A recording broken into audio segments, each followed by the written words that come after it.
Welcome to this episode of the Palmetto Guardian. I am Specialist David Erskine. I'm Sergeant Chelsea Baker. And we are still here at the Best Warrior Competition. It is the last day. And if you're watching the video, you'll notice these two fine gentlemen sitting over here to my right. And these are the actual winners of the Best Warrior competitions. Gentlemen, if you don't mind introducing yourself. Absolutely. I'm Staff Sgt. Kennith Wingard. What unit you're with? I'm with the 228th Signal Battalion. Specialist Jordan Allen. I'm with the 2nd and 263rd Air Defense Artillery Unit. Outstanding. So these guys just got through a super rough week. So we're gonna try to keep this as short as possible. They're ready to pack up and head out. I imagine at this point in time, spend some time with your family and get like a decent night's sleep. Yeah. Roger that. Absolutely. Okay. So how was Sergeant Wingard? Let's start with you. How was the competition for you? Well, the competition was definitely fierce. It was a long 5 days for sure. You definitely had to keep your head down and just keep pushing. With every event, you had to continue to give it your all, continue to push. And a lot of the other competitors would do that. So they kept me on my toes and kept me sharp out there.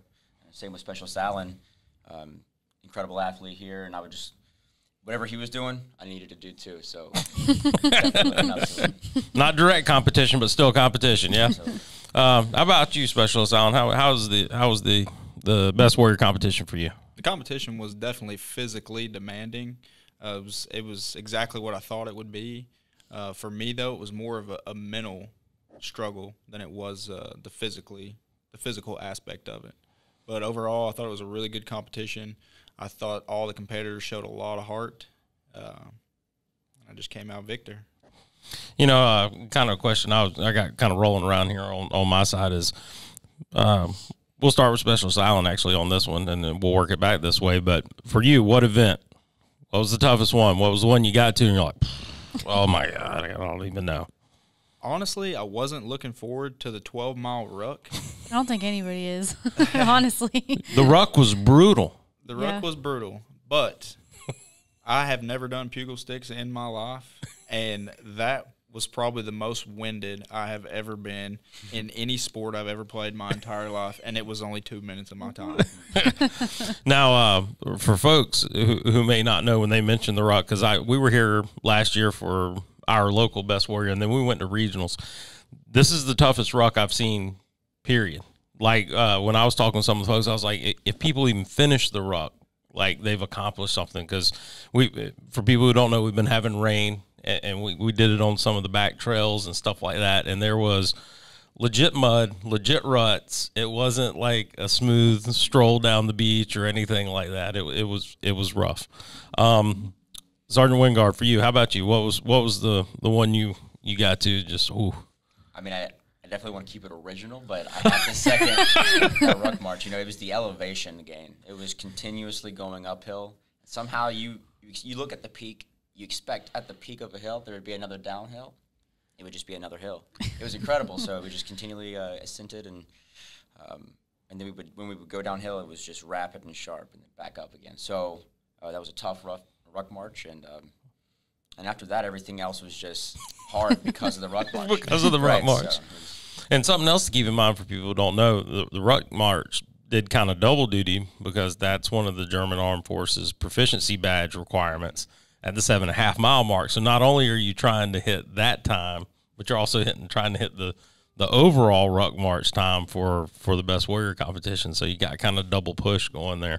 What does it mean, I guess, to come out, you know, winners on this side of things and go back to your unit with this experience? And we'll work it back the other way this time. We'll just kind of keep flowing back and forth.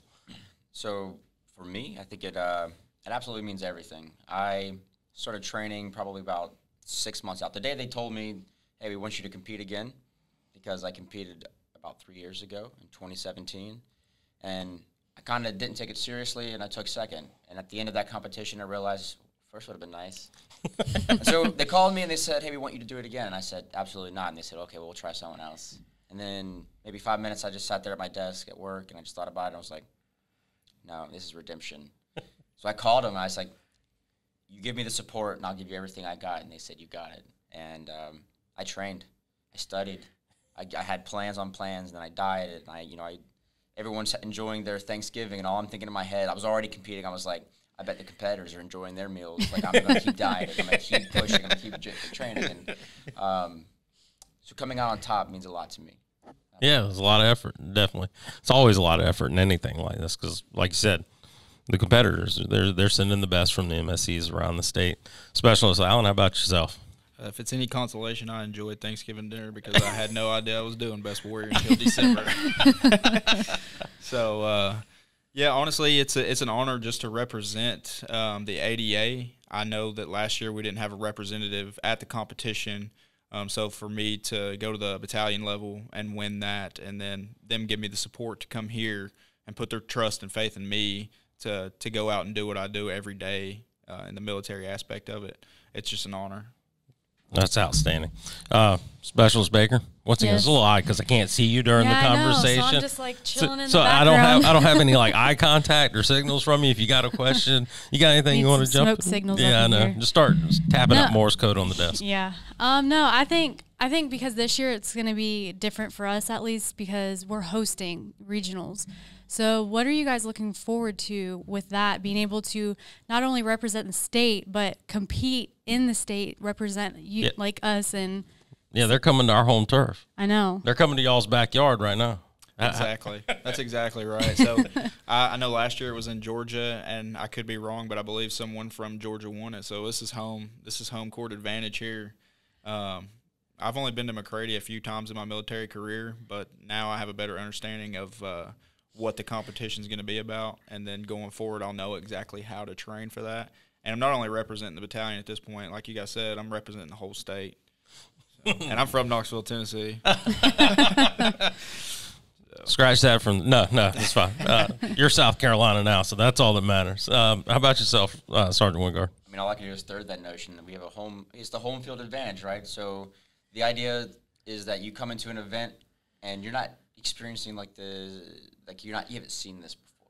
It's going to be something like we know how this is going to go. The cadre around us, we're familiar with them. We know what's about to happen. We know what it's going to look like. So that just really takes a lot of that nuance about what you're doing. You know what I'm saying? So it's you get there, you know what to expect.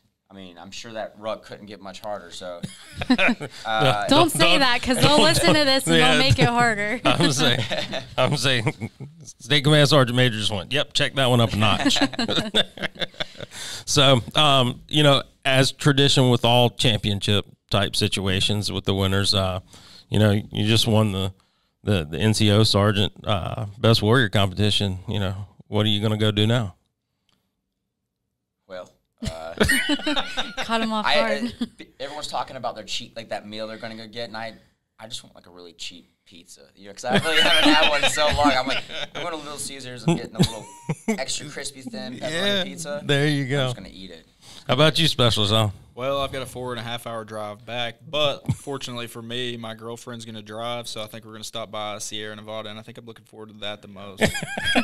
There you go. Are you passing through Asheville? Oh, yeah. Oh, yeah. Nice. There you go. All right. Well, gentlemen, we appreciate you taking time after the competition. We know y'all were talking with family, and everybody was congratulating, so thanks for jumping out to take the time to do this with us. Best of luck in regionals. We'll be there. We'll be doing this again. If y'all win regionals, guess what? You'll be right back in the seat with me again for another podcast. So sounds good. Learn to love it. That'd be the motivation. Yeah, that's right. This is your prize right here. Yeah. The podcast is your prize. The winning it, the trophies, none of that matters. This is where it ends right here on the podcast. So once again, thank y'all. Best of luck in future. Do well with everything. We'll be excited to get out there and cover y'all come regionals. Remember to like, subscribe, follow us on YouTube and iTunes, and keep up with us. Hopefully we'll be doing more field type podcasts. We think this has been doing pretty well. So until then, we'll catch you in the next episode.